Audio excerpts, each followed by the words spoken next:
बिस्मिल्लाहिर्रहमानिर्रहीम। Exercise 3.5 question number 1, use logarithm properties to simplify the following. Logarithmic properties use करनी है। सबसे पहले तो आपको लॉग प्रॉपर्टीज़ का पता होना चाहिए। Number 1 laws of log. ठीक है। Number 1 log A M N. जब भी फंक्शन मल्टीप्लाई हो रहे हो तो हम उसको प्लस में चेंज कर देते हैं। Log A M plus log A N. ठीक है। सेकंड प्रॉपर्टी, जब फंक्शन डिवाइड हो रहे हो, log A M by N है तो वो चेंज हो जाता है माइनस में।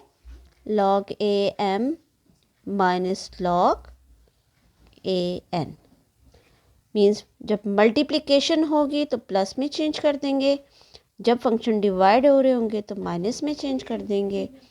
और थर्ड लॉ है पावर लॉ। जब किसी भी फंक्शन की पावर है, मतलब ये फंक्शन m है और इसकी पावर है n, तो फिर क्या होगा? Power log of that function. ठीक है। ये बेसिक जो है ये 3 लॉज हैं जो इस क्वेश्चन नंबर 1 में हम यूज़ करेंगे। तो चलें पार्ट नंबर 1 करते हैं। इसको हमने इन्हीं प्रॉपर्टीज़ की हेल्प से इसको सिंप्लीफाई करना है। तो सबसे पहले तो इसका रेडिकल फॉर्म ख़त्म कर दें। ठीक है। लॉग 7 और रूट 7 है तो हम इसको इसकी पावर में चेंज कर देंगे 1/2 करके।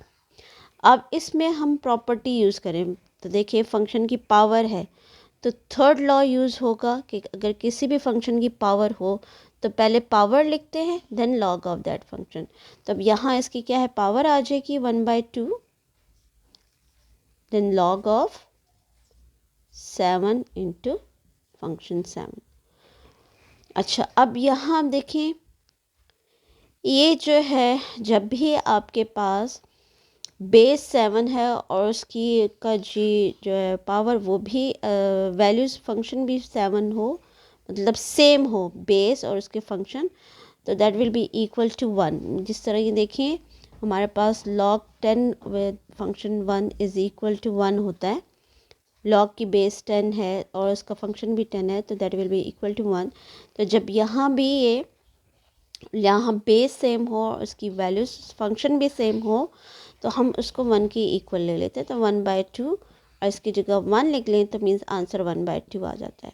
अगर ये तो खैर इसकी लॉजिक है। अब इसका प्रूफ अगर मैं आपको बताऊं कि कैसे ये 1 के इक्वल है, तो हम क्या करते हैं, let log 7 with function 7 is equal to x किसी भी वेरिएबल के इक्वल ले लें। तो write it is logarithmic form, convert it into exponential form. So exponential form of this is 7, base 7 है। ठीक है। पावर आ जाएगी x which is equal to x.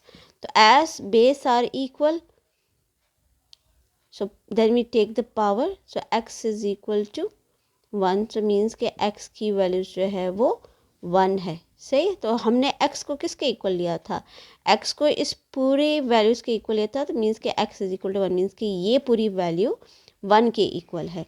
ठीक है। तो 1 आ जाएगा तो 1/2 1 के साथ मल्टीप्लाई होगा तो आंसर 1। तो अगर इस तरह की फॉर्म हो तो डायरेक्ट आप 1 लिख सकते हैं। ठीक है। No need to simplify like this. Second part, log 8 1/2। इसको सिंप्लीफाई करना है तो हम क्या करेंगे, इसको अब x के इक्वल लेंगे। Let x is equal to log 8 1/2। Now write it in exponential form. Logarithmic form है, इसको एक्सपोनेंशियल फॉर्म में लिखते हैं। तो एक्सपोनेंशियल फॉर्म में हमारे पास क्या आ जाएगा, ये आ जाएगा जी 8x। ओके। एक्सपोनेंशियल फॉर्म में कन्वर्ट करने से पहले हम क्या करते हैं, इस x को मैं राइट साइड पर लिख देती हूँ, ये ना हो कि आपसे गलती हो जाए। इसको हम यहाँ लिख लेते हैं, ठीक है। मीन्स कि log 8 1/2 is equal to x। Now write it in exponential form.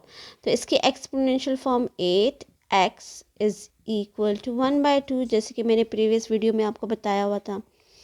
अब यहाँ देखिए x एज ए एक्सपोनेंट आ गया है, ठीक है। तो मीन्स कि हमने बेस को सेम करना है। अब ये तो ऑलरेडी 2 प्राइम फैक्टर है, हम इसको इसके प्राइम फैक्टर्स में चेंज कर देते हैं। तो इसके प्राइम फैक्टर क्या आ जाएगा, 2⁻³ and whole raise to power x। 2 को 3 टाइम्स मल्टीप्लाई करें, 2 × 2 × 2 देन वी गेट 8।